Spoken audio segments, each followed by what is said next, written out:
You know, this may really be the best time in the history of the universe to invest in cat food businesses.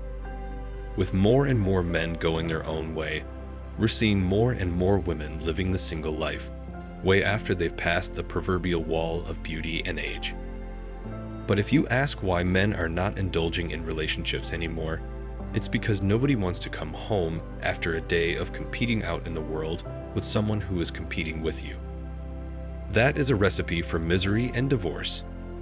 The conclusion that I have come to is that single women keep other women single because they can't stand a woman being comfortable in her own home, with a loving partner who provides for her, and her being completely content with her feminine side, and being the leader of the house while her man tries to lead the family against the world outside.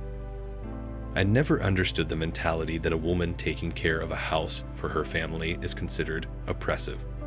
But taking care of a house for herself after working 8+ hours is brave and empowering. You think they would take pride in their ability to care for their family, but I guess that is misogynistic and the patriarchy keeping them in shackles or some other nonsense. Why do women emancipate themselves from men and seek relationships with men? Do you not see your contradictions?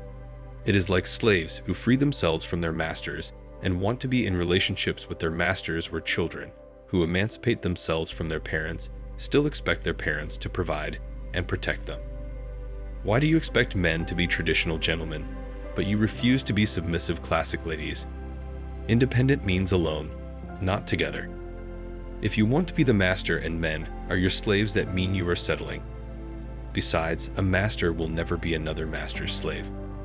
The alpha or sigma is cursed to settle with beta, and beta is destined for hypergamy with the alpha or sigma. It just doesn't make sense to think that women cleaning their house when they have a husband is oppressive. It also doesn't make sense that somehow women doing a 9-to-5 working some old person doing their chores in an office setting is somehow them being independent and strong. I guess, as I've said before, this is what feminism has done over the years. That's how it changed the mindsets of women and society regarding work and marriage. And in the end, we have masculine women over 30 and 40 who have hit the wall, but society tells them they're strong and independent, while they silently suffer inside, knowing full well that they're not happy with that, and that they might be living the rest of their lives alone. It has to be a pretty miserable existence to wake up at 40 years old and realize the best part of your life was when you were in high school and maybe a few years after. They thought it would never end, that they could just wade through man after man until they found the perfect man. That's never going to happen, and now they know it. Dealing with a masculine woman is like dealing with a very insecure man. It's like a person who is always trying to prove a point, even when she doesn't even need to. Always trying to prove themselves, and they take offense at everything. Women in their late 30s and 40s completely forgot how they acted when they had the advantage. They didn't think the men they rejected may have been a healthy long-term relationship. Chads are gone. Average Joe honored their request, and all they have is their equally lonely friends. Truth is, in its quest to free women from not being in authoritative positions, feminism has taken away the feminine qualities in women. Women now strive to inculcate masculine qualities in them so that they can compete with men at the corporate level.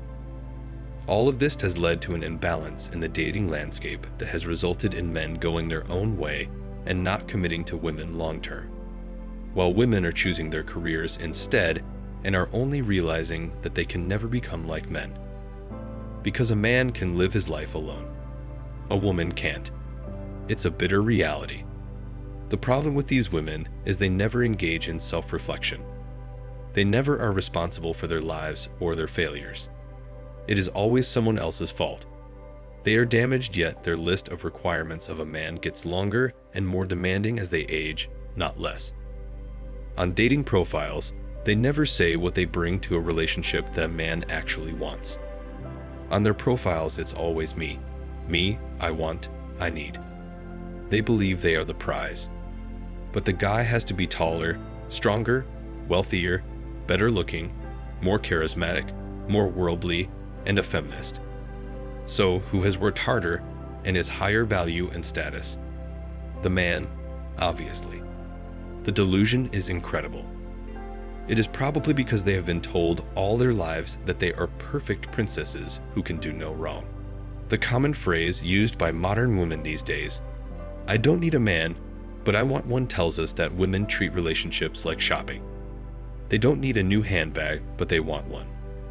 Same rules as shopping, including taking the item back for a refund if they are not satisfied with it, and trying many different men in the same way they try many different shoes.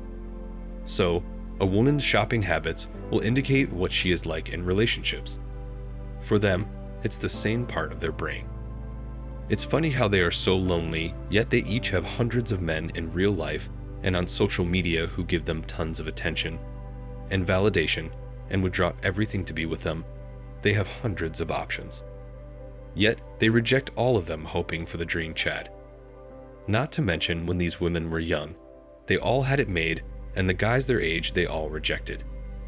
Now that the tables have been turned, they are upset that the guys their age are finally having their day in the sun. The truth of the matter is dating has always been complicated regardless of what gender you are. Everyone has their own standards for what they want in a partner, and those standards are both subjective and unique for each person. Some men and women struggle with dating.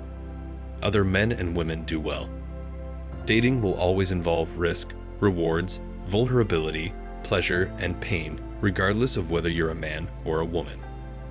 The sooner people accept the fact that it isn't easy trying to evaluate the person that you could spend your life with, the sooner you'll feel less disappointed. To be fair, it is a sliding scale in both directions. Women value confidence and stability, which are both in short supply in young men. Men value beauty, which is in short supply in middle-aged women. So men start at 0, while women start at 100. This is when they develop their bad attitudes. But then those scales start to move. By around 35, men and women are both around 50 on the scale. By 40, men are at 80 and women are at 20. By 50, men are at 100 and women are at 0. Marriage is no joke, especially now. The risks far outweigh the benefits for men, which is why you will see many men not committing to a formal long-term relationship. Marriage laws need a massive overhaul, and we need to financially disincentivize single people with massive taxes, as that's why they are a liability to society. If you have kids and stay married, you should stop paying taxes after a generation, as your kids now work and pay taxes. Modern women want it all. They want a handsome man who is dedicated to the family and is traditional, but they don't want to be traditional themselves, so that husband will stay loyal and give her the husband's life, while she doesn't have to contribute anything to the relationship and remain physically promiscuous as if she is single. That is the state of most relationships we all know these days. Remember this, guys. Anytime modern Western women talk about a man, the men they are talking about are not the average men.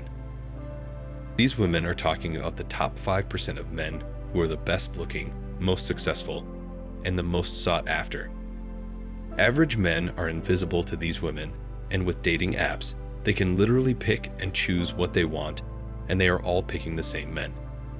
These men have endless options, and therefore there is no incentive to commit, especially to these women who are throwing themselves at them. Why would they buy the cow when they can get the milk for free? So, all these posts about men they are talking about are the ones they wanted, but these women wouldn't commit to these women. It's like an ego response that takes women years and years to realize. Thanks for watching Man Reacts. Show us your love and support by liking this video, sharing it with your friends, and subscribing to the channel. And let us know your thoughts on this in the comments. We're always up for a healthy debate and discussion.